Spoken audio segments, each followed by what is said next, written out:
BGMയുടെ 3.7 അപ്ഡേറ്റിന് ശേഷം high end device ഉള്ളവർക്ക് തന്നെ ഗെയിം ലാഗ് അടിക്കാൻ തുടങ്ങി. കാരണം വേറൊന്നുമല്ല, ഗെയിമിൻ്റെ സൈസ് എന്ന് പറയുന്നത് ഓൾമോസ്റ്റ് 30 GB അടുത്തായി. അതായത് എല്ലാ ഫയലും കൂടെ ചേർത്ത് 30 GB മേളിൽ ഫയൽ സൈസ് വരുന്നുണ്ട്.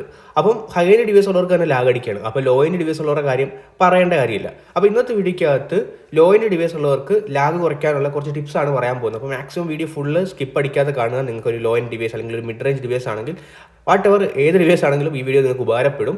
അപ്പോൾ തീർച്ചയായിട്ടും വീഡിയോ ഉപകാരപ്പെട്ടിട്ടുണ്ടെങ്കിൽ നിങ്ങൾ ഫ്രണ്ട്സിനും കൂടെ ഒന്ന് ഷെയർ കൊടുക്കാനും കൂടെ ശ്രമിക്കുക. കാരണം അവരുടെ ലാഭം കൂടെ ഒന്ന് കുറയ്ക്കണമല്ലോ.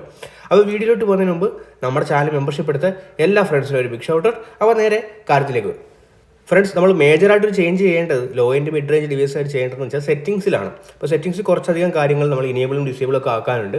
അപ്പോൾ അത് നോക്കുക. അതനുസരിച്ച് സ്റ്റോറേജിൻ്റെ കുറച്ച് മാനേജ്മെൻറ്റ് കാര്യങ്ങളൊക്കെ ചെയ്യാനുണ്ട്. കാരണം സ്റ്റോറേജ് കൂടുന്നത് തന്നെയാണ് ഗെയിം ലാഗ് ആവാനുള്ള കാരണം നമുക്ക് ആവശ്യമില്ലാത്ത ഗൺ സ്കിന്ന്, വെപ്പൺ സ്കിന്ന്, അതുപോലെ സൂപ്പർ കാറിൻ്റെ സ്കിന്നൊക്കെ നമ്മൾ എന്തിനാണ് വെറുതെ കൊണ്ടു കിടക്കുന്നത്.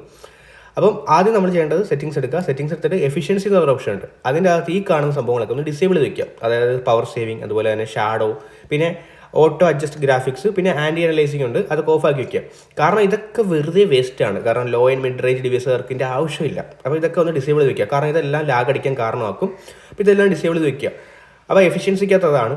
പിന്നെ നമ്മൾ ഗ്രാഫിക്സിൻ്റെ ഓപ്ഷൻ ഉണ്ട്. അപ്പോൾ ഗ്രാഫിക്സിൻ്റെ അകത്ത് കോമ്പാക്റ്റ് എന്ന് പറഞ്ഞ ഓപ്ഷൻ്റെ അകത്ത് നമ്മൾ ഗ്രാഫിക്സ് എപ്പോഴും സ്മൂത്ത്, അതായത് ഏറ്റവും ലോയിൽ ഗ്രാഫിക്സ് സെറ്റ് വയ്ക്കണം. എന്നിട്ട് ഫ്രെയിം റേറ്റ് ഏറ്റവും മാക്സി സെറ്റ് വയ്ക്കണം. നമുക്ക് എത്ര അവൈലബിൾ ഉണ്ടോ, അതായത് സ്മൂത്ത് എക്സ്ട്രീം, അതായത് 60 FPS. അപ്പോൾ അതല്ലാതെ ഈ 90 കിട്ടുന്നതാണെങ്കിൽ അങ്ങനെ നിങ്ങളുടെ ഇഷ്ടത്തനുസരിച്ച്. ഇപ്പോൾ എൻ്റെ ഡിവൈസ് സ്മൂത്ത് എക്സ്ട്രീം കിട്ടത്തുള്ളൂ. അപ്പോൾ അതുകൊണ്ട് ഞാൻ അങ്ങനെ വയ്ക്കുന്നത്. അപ്പോൾ നിങ്ങളുടെ ഡിവൈസ് കിട്ടുന്ന മാക്സിമം ഫ്രെയിം റേറ്റും വയ്ക്കുക, ഏറ്റവും കുറഞ്ഞ ഗ്രാഫിക്സും വയ്ക്കുക. അപ്പോൾ അങ്ങനെയാണ് അതിൻ്റെ ഒരു ഗ്രാഫിക്സിൻ്റെ ഇത് അത്യാവശ്യം ബെറ്ററായിട്ട് കളിക്കാൻ വരുന്ന രീതി വയ്ക്കുക എന്ന് പറയുന്നത്. ഇനി നമുക്ക് ഡൗൺലോഡിൻ്റെ ഒരു സെക്ഷൻ ഉണ്ട്. ഇപ്പോൾ ഡൗൺലോഡ് എന്ന് പറഞ്ഞ സെക്ഷൻ ഉണ്ട്. അവിടെ ക്ലിക്ക് ചെയ്യുക. ഇവിടെ ക്ലിക്ക് ചെയ്തിട്ട് ഇവിടെ കുറേ മാനേജ് ചെയ്യാനുണ്ട്. കാരണം സൂപ്പർ കാറിൻ്റെ സ്കിന്ന്, അല്ലെങ്കിൽ പുതുതായിട്ട് വരുന്ന ക്രൈറ്റിൻ്റെ സ്കിന്ന് എന്ന് പറഞ്ഞാൽ എല്ലാം നമ്മളിങ്ങനെ വെറുതെ വാരി വലിച്ച് ഡൗൺലോഡ് ചെയ്യുന്നുണ്ട്. കാരണം ഒരു ആവശ്യമില്ല, നമുക്കില്ലാത്ത ഗണ്ണിൻ്റെ സ്കിന്ന് വരെ നമ്മൾ ഡൗൺലോഡ് ചെയ്തിട്ടുണ്ടായിരിക്കും.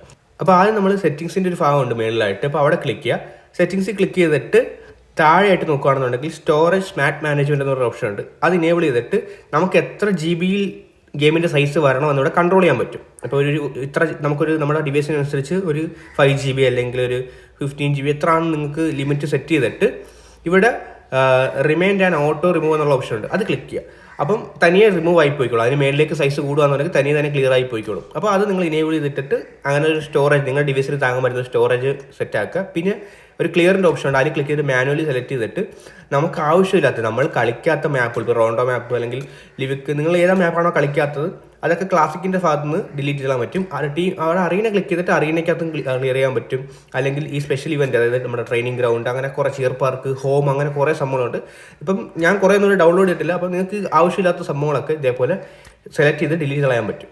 അപ്പം ഈ ഔട്ട്ഫിറ്റ് ഉണ്ടോ, 4 GB ഔട്ട്ഫിറ്റ് മാത്രം എനിക്ക് 4 GB ഉണ്ട്. ഞാൻ ഫുള്ള് ഡൗൺലോഡ് അല്ല.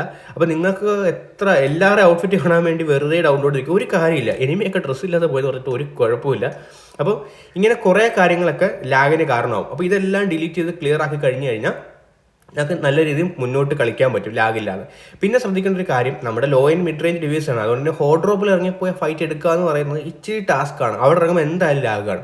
അതിനുവേണ്ടി നിങ്ങൾ ചെയ്യേണ്ടതെന്ന് വെച്ച് കഴിഞ്ഞാൽ മാക്സിമം ആദ്യം തന്നെ ഹോട്ട് ഡ്രോപ്പ് ഫൈറ്റുകൾ ഒഴിവാക്കുക. ഇപ്പോൾ ഇതുപോലുള്ള ഇവൻ്റൊക്കെയാണ്, ഇപ്പോൾ ഫ്ലോട്ടിംഗ് ഇവൻ്റൊക്കെയാണ് വരുന്നതെന്നുണ്ടെങ്കിൽ ഇപ്പം നമുക്ക് ഈ ഒരു ഇവൻറ്റിൻ്റെ അകത്ത് ലാഗ് കുറച്ച് കുറയ്ക്കാൻ വേണ്ടി മേളിലേക്ക് ഭാഗത്തേക്ക് പോകാൻ പറ്റും. അതായത് അപ്പും ഡൗണും 2 രീതിയിൽ നമുക്ക് പാരഷൂട്ട് ചെയ്യാൻ പറ്റും. അപ്പോൾ പാരഷൂട്ട് അപ്പ് കൊടുത്തു കഴിഞ്ഞാൽ മേളിലേക്ക് അധികം ഇരുമി വരത്തില്ല. അപ്പോൾ അവിടെ പോയി കുറച്ചൊക്കെ നമുക്കൊന്ന് സർവൈവ് ചെയ്യാൻ പറ്റും. കുറച്ച് ദൂരെയൊക്കെ ഇറങ്ങി അങ്ങനെയൊക്കെ സർവൈവ് ചെയ്യാം.